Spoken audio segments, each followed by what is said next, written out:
why are you pushing your tummy out trying to pretend you're pregnant? And I'm like, I'm not.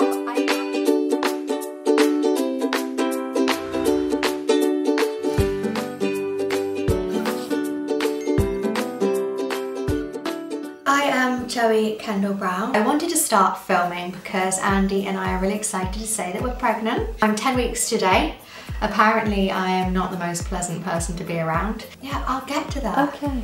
Why do you interrupt things? Sorry. With sickness and aversions, I haven't been able to go to the fridge, clean the house, eat in most restaurants. When you're pregnant, you tend to have really vivid dreams. Sweets. I was dreaming of sweets the other day. I like soup now. I used to literally despise soup. I keep finding myself reaching for packets of salt and vinegar crisps, red Leicester cheese. Really love like tangerines. Eating things that are orange. I'm so bad with smells that I feel like the entire downstairs smells like the fridge. Basically every day or every other day for the last 2 weeks I've been sick. When I was 9 weeks pregnant, I lost my symptoms a bit. Everyone says, you may lose them for a day or so, enjoy it, because they come back with a vengeance. They were right.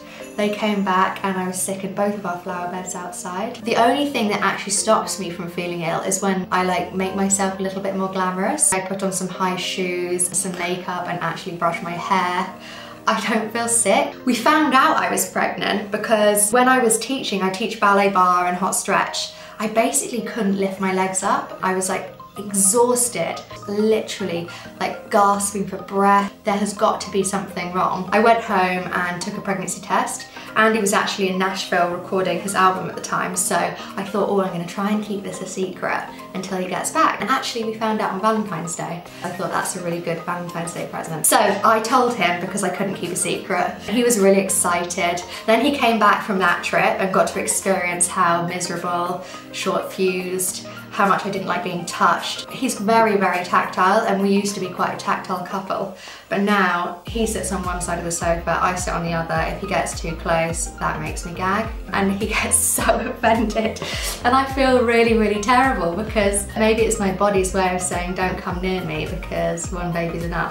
At 10 weeks, apparently the baby is now 1.5 inches long. It's just starting to develop into what looks like a little baby. Its head's still slightly bigger, but it's getting little teeth buds and maybe a little bit of hair. Its hands are starting to develop, its intestines come out of the umbilical cord and then kind of move inside the tummy. And when I found that out, that made me feel sick. My trousers don't do up anymore. These are my favorite jeans that I used to wear all the time. Hanging open.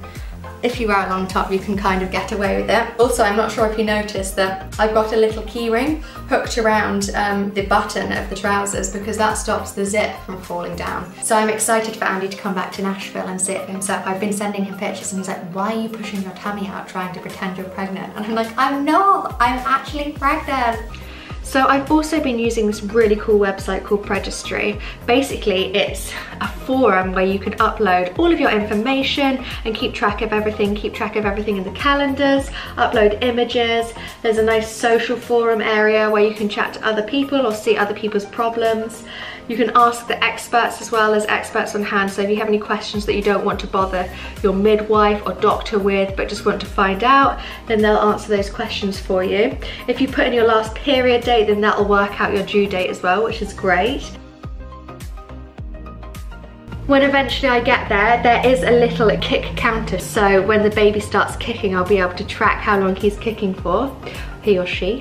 When I do finally give birth, there's a contraction timer as well. That's the end of my first baby diary. I feel like I've given lots and lots of information, a little bit of background. Hopefully I'll have my husband back home by the time I film my next video. It'll be really exciting if we can film the scan and stuff like that as well. This won't be airing until we've had the scan because obviously I don't want to tempt fate. Thank you for watching and I hope you enjoy following our story with us.